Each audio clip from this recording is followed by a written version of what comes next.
धर्म अधर्म की जंग, प्राकृतिक आपदा और वैराग्य भाव के चलते दुनिया के कई ऐसे समाज, कौम या धार्मिक समूह रहे हैं जिनको कई कारणों से अपने देश या स्थान को छोड़कर किसी अन्य देश या स्थान पर जाना पड़ा।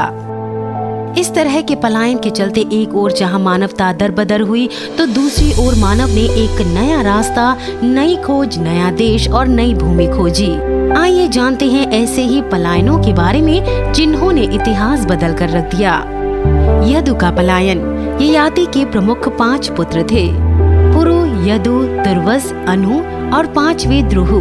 ययाति यदु से रुष्ट हो गए थे और उसे शाप दिया था कि तुम और तुम्हारे वंशज को कभी राजपद नहीं मिलेगा। यदि और उनके वंशज कभी भी एक स्थान पर नहीं टिक पाए, उनको हर जगह से पलायन ही करना पड़ा। यदु के वंशज भगवान श्री कृष्ण का पलायन। कंस वध के बाद उसके ससुर मगधपति जरासंध ने श्री कृष्ण और यदुओं का नामो निशान मिटा देने की ठान ली, जिसके बाद श्री कृष्ण ने मथुरा छोड़ने का फैसला लिया। भगवान कृष्ण ने जब मथुरा छोड़ी थी, तब वे अपने खानदान के 18 कुल के साथ द्वारिका चले गए थे। ये दुनिया का पहला इतने बड़े पैमाने पर हुआ पलायन था। यदुवंशियों का पलायन। मौसूल युद्ध के बाद यदुवंशियों का विनाश हो गया।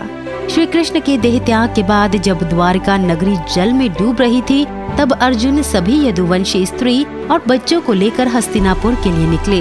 हजारों की संख्या में एक जगह पड़ाव डाला, तब उनके साथ लूटपाट हुई और लगभग सभी मारे गए। बस बच गए तो श्री कृष्ण के प्रपौत्र वज्रनाभ। पारसियों का पलायन। इस्लाम की उत्पत्ति से पूर्व प्राचीन ईरान में जरथुष्ट धर्म का ही प्रचलन था। 7वीं शताब्दी में तुर्कों और अरबों ने ईरान पर बर्बर आक्रमण किया और कत्लेआम की इंतहा कर दी। ससेनियन साम्राज्य का पतन हो गया, तब पारसी लोग अपना देश छोड़कर भारत की ओर लाखों की तादाद में पलायन कर गए। ऐतिहासिक प्रमाणों के अनुसार 8वीं और 10वीं सदी के बीच पारसियों का निष्क्रमण होता रहा। सबसे पहले पारसी सिंध और गुजरात में रुके, वहीं से वो सूरत और मुंबई में बस गए। यहूदियों का पलायन। 7वीं सदी में इस्लाम के आगाज के बाद यहूदियों की मुश्किलें बढ़ गईं। तुर्क और मामलुक शासन के समय यहूदियों को इजराइल से पलायन करना पड़ा। सैकड़ों वर्ष की लड़ाई के बाद मई 1948 में इजराइल को फिर से यहूदियों का स्वतंत्र राष्ट्र बनाया गया। दुनिया भर में इधर उधर बिखरे यहूदी आकर इजराइल में बसने लगे। अब यहूदियों की संख्या दुनिया भर में 1.4 करोड़ के आसपास सिमट गई है। अहमदियों का पलायन। मुसलमानों को कट्टरता के दौर से बाहर निकालने के उद्देश्य से ही अहमदिया संप्रदाय की स्थापना 1889 में पंजाब के गुरदासपुर के कादिया नामक स्थान पर मिर्जा गुलाम अहमद ने की थी। भारत विभाजन के बाद अधिकतर अहमदिया पाकिस्तान को अपना मुल्क मानकर वहां चले गए, लेकिन विभाजन के बाद ही वहां उन पर जुल्म और अत्याचार होने लगे। पाकिस्तान में लगभग 25 लाख से ज्यादा अहमदिया रहते हैं। कहते हैं कि 6 लाख से अधिक अहमदी लोगों ने अपना मुल्क छोड़कर चीन और पाक की सीमा पर शरण ले रखी है, जबकि कुछ के परिवारों ने देश छोड़ दिया है। रोहिंग्या मुस्लिमों का पलायन। कुछ साल पहले म्यांमार की सेना की कठोर कार्रवाई से भयभीत होकर करीब 7 लाख रोहिंग्या मुसलमानों ने सीमा पार कर पड़ोसी देशों में शरण ली। इन देशों में भारत और बांग्लादेश प्रमुख हैं।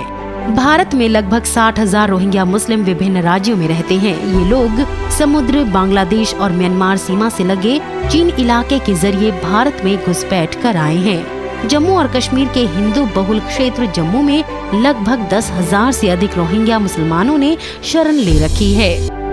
तिब्बती पलायन।